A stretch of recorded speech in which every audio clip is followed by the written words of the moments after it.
تمام حمد ہے اس خالق ازل کے لیے، سکوت جھیل کو دیتا ہے جو کول کے لیے۔ میں ان کے نام سے کرتا ہوں ابتدائے کلام، کہ جن کے نام فرشتوں نے بھی سنبھل کے لیے۔ السلام علیکم ورحمۃ اللہ وبرکاتہ۔ بسم اللہ الرحمن الرحیم۔ ناظرین و ناظرات، آپ کے محبوب ترین ٹیلی ویژن ہدایت ٹیلی ویژن پر ناچیز گدائے اہل بیت سید علی شان حسین اپنے مہمانان گرامی کے ساتھ پروگرام شان سیدہ قرآن و سنت کی روشنی میں لے کر حاضر خدمت ہے۔ اس سلسلے کا آج چوتھا پروگرام ہے اور میرے ساتھ تشریف فرما ہے جناب حجت الاسلام ڈاکٹر مولانا غلام حسین عدیل صاحب، ایک محقق، ایک مفکر، مدبر، مقرر، نقاد اور تاریخ نگار، کئی کتابوں کے خالق ہیں اور کئی کتابیں زیر تحریر۔ میرے دوسرے مہمان ہیں جناب حجت الاسلام علامہ سید عباس احمدی صاحب، ایک جادو اثر شخصیت، قرآن و سنت و حدیث کے ماہر، دینیات، شریعت اور اسلام کے نقاد، خطیب آل عمران، کسی تعارف کے محتاج نہیں ہیں، جلد ہی ان کی کتبیں منظر عام پر آ رہی ہیں۔ شہزادی کونین حضرت فاطمہ سلام اللہ علیہا کی شان بیان کرتے ہوئے آج یہ چوتھا پروگرام ہے۔ اس سے پہلے ہم 3 پروگرام میں حضرت فاطمہ کی زندگی کے اوپر اور ان کے کردار کے اوپر کچھ گفتگو کر چکے ہیں، جن میں قرآن مجید میں سے سورہ کوثر، سورہ تطہیر، سورہ آل عمران، سورہ بقرہ اور سورہ حل عطا کا حوالہ دیا گیا۔ محترم جناب علامہ سید عباس آبدی نے اپنے تعارف میں بی بی کے لیے ہمیں بتایا کہ آپ کی گواہی ازواج مطہرات نے بھی دی جب رسول خدا نے آپ کی عزت و تکریم کے متعلق لوگوں کو بیان فرمایا۔ آپ نے یہ بھی بتایا کہ خدا نے آدم سے لے کر قیامت تک کے لیے آپ کو وسیلہ قرار دیا ہے اور آپ پنجتن پاک خمسہ طیبہ ہیں اور یہ خدا کی اولین تخلیق ہے۔ محترم حجت الاسلام مولانا ڈاکٹر غلام حسین عدیل نے اپنی مدلل گفتگو میں بیان فرمایا کہ اہل بیت رجس سے پاک ہیں۔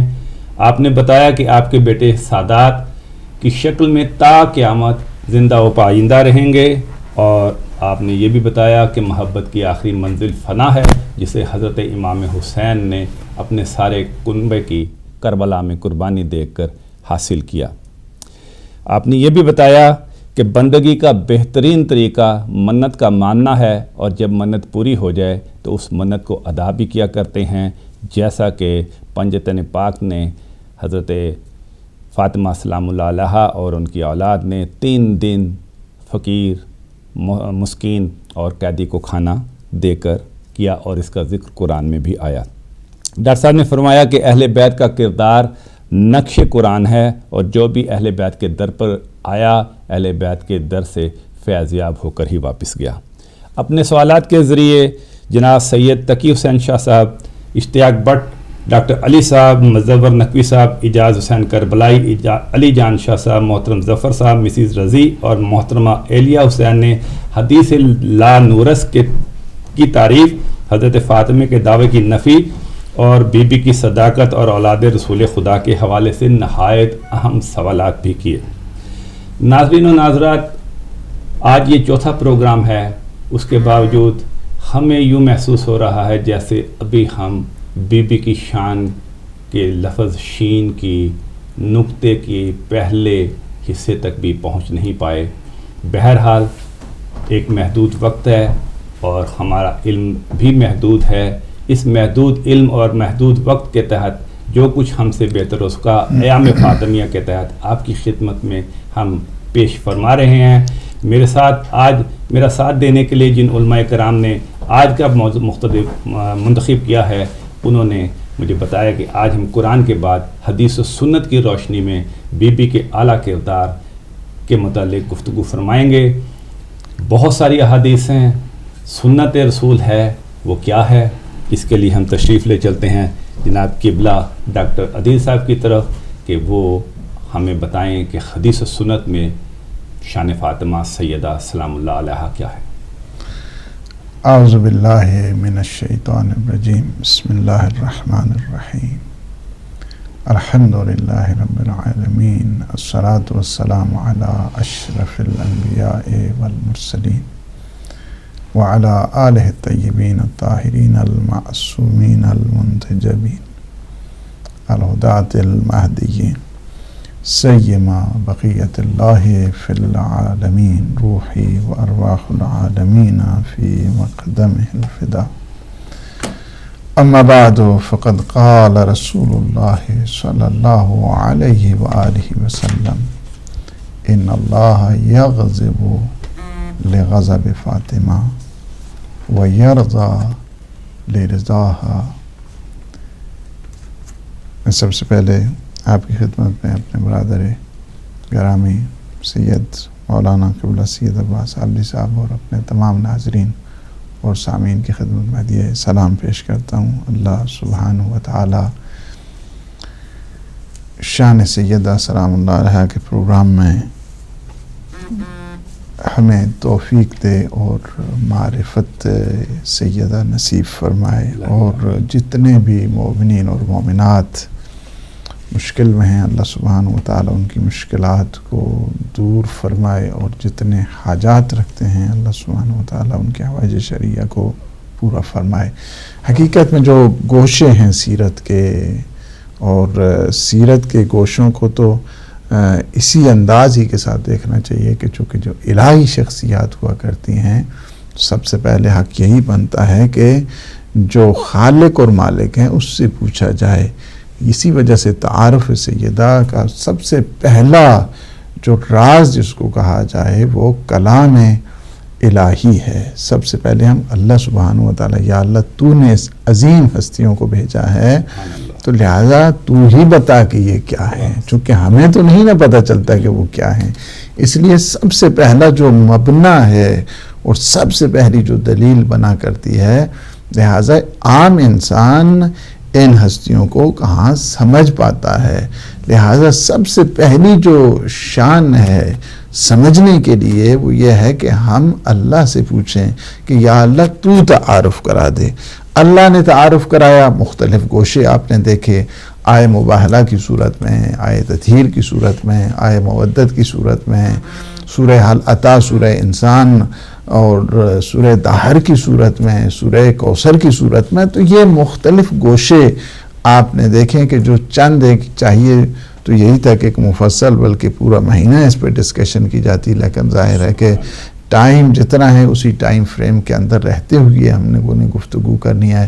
ایک تاکہ ٹیسٹ آ جائے معرفت کا، ایک تاکہ لذت آشنائی آ جائے معصومین علیہ السلام کی، کہ اللہ سبحانہ و تعالیٰ نے جو اپنے ہادی بھیجے ہیں، جو مہدی بھیجے ہیں، یہ اس طرح عظیم ہستیاں ہیں کہ جن میں کسی قسم کا کوئی بھی نہ نقص ہوتا ہے نہ عیب ہوا کرتا ہے. اور اسی لہجے کو اگر آپ دیکھنا چاہتے ہیں تو دوسرا جو تعارف ہے سیدہ سلام اللہ علیہا کا، آپ اس میں انداز مختلف ہے، لیکن اس انداز کے مختلف ہونے کے ساتھ ساتھ مفہوم ایک ہی ہے. اللہ سبحانہ و تعالی نے فرمایا اگر انما یرید اللہ لیذہب عنکم الرجس اہل البیت ویطہرکم تطہیرا. اللہم صلی علی محمد و آل محمد. تو یعنی ہر قسم کے رجس سے پاک ہیں یہ اہل بیت. حضور نے اس کو بڑے سمپل انداز کے ساتھ اس مرکز عصمت کو یوں فرما دیا، کیا ہے؟ ان اللہ یغضب لغضب فاطمہ. میرا اللہ اس پر ناراض ہوتا ہے، غضبناک ہوتا ہے کہ جس پر فاطمہ زہرا غضبناک اور ناراض ہوتی ہے.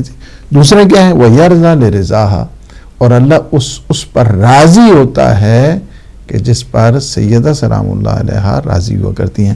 اچھا، جو معیار دیکھنا آپ نے، یعنی ان اللہ یغضب، یعنی سوچنے کہ اللہ اس پر غضبناک ہوتا ہے، یعنی شان اتنی عظیم ہے کہ ان کے تیور بدلنے سے رضا پروردگار بدل جایا کرتی ہے، یعنی ان کی جو منشا ہے وہ منشا پروردگار بنا کرتی ہے۔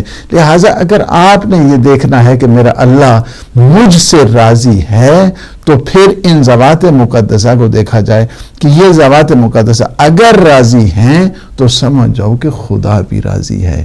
یعنی یہ کیا ہے کہ وجہ پروردگار کا کام دیا کرتی ہیں، یہ کیا کرتی ہیں؟ چہرہ پروردگار کا کام دیا کرتی ہیں۔ چہرہ کا مطلب وہ نہیں ہے کہ جو کسی کا کوئی جسم، اللہ سبحانہ و تعالی جسم و جسمانیات سے ماورا ہے، اس وجہ سے چونکہ وہ اس کو زمانے کی کسی باؤنڈری میں یا کسی لمیٹیشن میں آپ اللہ کو از ٹائم لیس، اسپیس لیس، اسے کسی چونکہ وہ لازمہ ہے، لامکاں ہے۔ جب لازمہ ہے، لامکاں ہے تو اللہ سبحانہ و تعالی نے ہستیاں ایسی بنائی ہیں، چونکہ مجھے نہیں دیکھ سکتے ہو لیکن میرے جو بندگان ہیں ایسی ہستیاں ہیں کہ جو میری صفات کے مظاہر بن کر آ رہے ہیں، انہیں دیکھو گے اگر وہ راضی نظر آتے ہیں تو سمجھو کہ میں بھی راضی ہوں، اگر وہ ناراض نظر آتے ہیں تو سمجھو کہ میں بھی ناراض ہوں۔ اور ان عظیم ہستیوں میں ایک سیدہ سلام اللہ علیہا بھی ہیں کہ جن کی شان میں اس ہستی نے فرمایا کہ وما ينطق عن الهوى ان هو الا وحی یوحى، میرا حبیب اس وقت تک بولتا نہیں ہے جس کی کلام کلام الہی کا مظہر بنا کرتی ہے، اور وہ فرما رہے ہیں کہ میرا اللہ اس پر راضی ہے جس پر فاطمہ زہرا راضی ہے۔ سبحان اللہ، یعنی اگر آپ نے رضی اللہ بننا ہے، واہ واہ واہ، تو واہ بے شک، اگر آپ نے رضی اللہ بننا ہے تو اس کا معیار یہ ہے کہ سیدہ سلام اللہ علیہ آپ پہ راضی ہونی چاہیے۔ اور اگر کوئی سیدہ کو ناراض کرتا ہے تو اس کا مطلب یہ ہے کہ وہ غضب پروردگار میں شامل ہے۔ تو یہ ایک چیز جو میں نے جملہ 2 دن پہلے بھی کہا تھا کہ سیدہ کی شان جو ہے نا وہ شان فرقان ہے، حق و باطل کے درمیان ایک مظہر ہے اور ایک حد فاصل ہے۔ اس کی دلیل یہ روایت ہے اور یہ حدیث ہے، حضور اکرم صلی اللہ علیہ وآلہ وسلم حد فاصل ہیں رضایت پروردگار کی، غضب پروردگار کی۔ جو جن پر سیدہ راضی وہ رضائے پروردگار میں شامل ہے، اور جن پر سیدہ ناراض وہ غضب الہی کا شکار ہوا کرتے۔ تو یہ کیا ہے کہ یعنی گویا حق اور باطل، رضا اور غضب، اس کے درمیان جو حد فاصل بننے والی ذات ہے سیدہ سلام اللہ علیہ۔ یعنی آپ اگر، حالانکہ حقیقت بات یہی ہے کہ اسی طرح جس طرح فرامین ہیں حضور اکرم کے، اس پہ پوری ایک تھارولی جو ہے ڈسکشن ہونی چاہیے تھی۔ اسی طرح جو اصحاب ہیں سیدہ سلام اللہ علیہ کے بارے میں وہ کیا کیا فرماتے ہیں، پھر صحابیات ہیں وہ سیدہ سلام اللہ علیہ کے بارے میں کیا کیا فرماتی ہیں، اسی طرح جو ام المؤمنین والمؤمنات ہیں وہ سیدہ سلام اللہ علیہ کے بارے میں کیا کیا فرماتی ہیں۔ پھر وہ شان کے جو معصومین علیہ السلام کی ہے کہ امیر المومنین کیا فرماتے ہیں سیدہ کے تعارف میں، یا امام حسن مجتبی سیدہ کے تعارف میں کیا فرماتے ہیں، امام حسین سیدہ، ہر ایک معصوم کے سلسلے میں ہر ایک معصوم نے تعارف کرایا ہے۔ اور میں ایک حدیث جس طرح پیغمبر کی ایک حدیث جو ہے نا آپ امیر المومنین کی سن، اور بہت ہی خوبصورت، اتنا یعنی گہرائی ہے اس سلام میں اور اس کلام میں اتنی گہرائی ہے کہ جب بھی خطاب کیا کرتے تھے سیدہ سلام اللہ علیہ کو تو سلام کا ایک عنوان اس انداز کے ساتھ بھی تھا، فرماتے تھے کہ السلام علیک یا بقیۃ النبوہ، میرا سلام ہو آپ پر کہ آپ نبوت کی بقا کی ذمہ دار ہستی ہیں۔ یعنی آپ نے دیکھا کہ عنوان دیکھیں اور اس انداز کے ساتھ جو خطاب ہے، یعنی یہ نہیں کہا کہ السلام علیک یا بقیۃ النبی، اگر بقیۃ النبی فرماتے تو ہر ایک کے ذہن دل و دماغ میں یہ بات جاتی کہ پیغمبر اسلام صلی اللہ علیہ وآلہ وسلم کی بیٹی ہیں، اس وجہ سے ان کو سلام کیا۔ بقیۃ النبی نہیں کہا، نہیں فرمائے تھے، بالخصوص پیغمبر اسلام کی رحلت کے بعد، وفات حضرت آیات کے بعد اس طرح خطاب کیا گیا، بقیتاً نبوہ، نبوت کی جو بقا کی ذمہ دار ہستی ہے ان کا نام ہے سیدہ سلام اللہ علیہا، ورنہ یہ سارے نقوش کے جو انبیاء کے ہیں سارے مزمحل ہو جاتے، سارے کے سارے، یعنی ان میں وہ آب و تاب نہیں رہتی، سب کے نقوش باقی ہیں، سب کا مشن باقی ہے، سب کی ادائیں باقی ہیں، سب کا پیغام باقی ہے، یہ سارا پیغام اور پیام جو باقی ہے سیدہ سلام اللہ علیہا کے صدقے میں ہے۔ ایک اور حدیث میں پڑھ کے میں سمجھتا ہوں کہ اس کے بعد مزید حدیثیں پھر سنتے ہیں آغا صاحب سے۔ اور دوسری حدیث دیکھیں، فرمایا کہ فاطمہ تو بضعۃ منی، فاطمہ کیا ہے؟ میرا حصہ ہے، یعنی بضعۃ منی، فاطمہ میرا بضع یعنی کیا ہے کہ حصہ ہے، جز ہے، میرا جز ہے، جو اگر کل ہے پیغمبر اسلام تو جز کیا ہے، جس کو ذریہ بھی کہتے ہیں، یہ ذریت، یہ بضعۃ منی، فاطمہ میرا کیا ہے؟ میرا حصہ ہے۔ من آذاہا فقد آذانی ومن احبہا فقد احبنی، یعنی یہ حدیث جو پہلی میں نے کوٹ کی ہے اس کو بھی اگر آپ دیکھنا چاہیں، شیعہ سنی سب نے جو ہے نا اس کو نکل دیا، مستدرک میں دیکھیں تو وہ روایت موجود ہے کہ ذکر فضائل فاطمہ اس میں یہ موجود ہے، میزان الاعتدال میں یہ حدیث موجود ہے، کنز العمال میں یہ حدیث موجود ہے۔ دوسری جو روایت ہے کہ فاطمہ تو بضعۃ منی، فاطمہ میرا حصہ ہے، کس کا حصہ ہے؟ یعنی کیا ہے؟ فاطمہ میری جان ہے، میری جان کا حصہ ہے، میرے روح کا حصہ ہے، میری شریعت کا حصہ ہے، میرے احکام کا حصہ ہے۔ تو جو جز کو نہ سمجھے وہ پھر کل کو کیا سمجھے گا؟ تو یہی بات ہے، شان جو ہے نا بتا دی کہ یعنی بات اس کو دوسرے انداز کے ساتھ یوں کہا جا سکتی، یعنی بضعۃ منی، چونکہ حضور کی جو صفات ہیں نا، صفات اتنی کامل ہیں کہ اللہ سبحانہ و تعالیٰ کے بعد کسی کی مجال ہی نہیں کہ حضور کو کوئی سمجھ سکے۔ سبحان اللہ۔ اب اللہ نے کچھ جلوے بنائے ہیں حضور کی شناخت کے لیے کہ جس کو بضع ایک جلوہ یہ بتا دیا گیا، یعنی ایک جلوہ کہ جو شناخت پیغمبر اسلام یا معرفت رسول گرامی اسلام صلی اللہ علیہ وآلہ وسلم کے لیے، یعنی اگر اس جلوے کو نہیں سمجھے گے تو قطعاً محال ہے آپ کو کہ آپ پیغمبر اسلام کو سمجھیں۔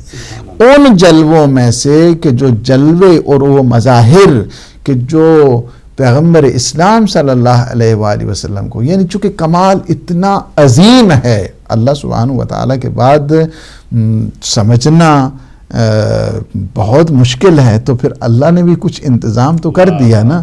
بے شک اللہ نے جو اہتمام کیا ہے تاکہ میرے رسول کو تم اچھے انداز کے ساتھ سمجھاؤ، اس میں سے مظاہر جو ہے نا وہ امیر المومنین خود ایک جلوہ ہے شناخت پیغمبر اسلام کے لیے، یعنی حضور کی پہچان کا ایک ذریعہ امیر المومنین، حضور کی پہچان کا ایک ذریعہ امام حسن مجتبی ہے، حضور کی پہچان کا ایک ذریعہ سید الشہداء، یعنی یہ جلوے اللہ نے مختلف جو رنگوں میں آپ کہیں، مختلف صورتوں میں کہیں، مختلف شکلوں میں کہیں، تاکہ آپ ان کو ایک ایک جلوے کو دیکھتے جاؤ اور حضور کو جو ہے نا وہ سمجھتے جاؤ، یعنی ان جلووں کے اعتبار کے ساتھ جب دیکھا جاتا تو اسی لیے تو کہا کہ اولنا محمد، اوسطنا محمد، آخرنا محمد، کلنا محمد، یعنی کیا ہے؟ سارے کے سارے ایک ہی جلوہ ہے۔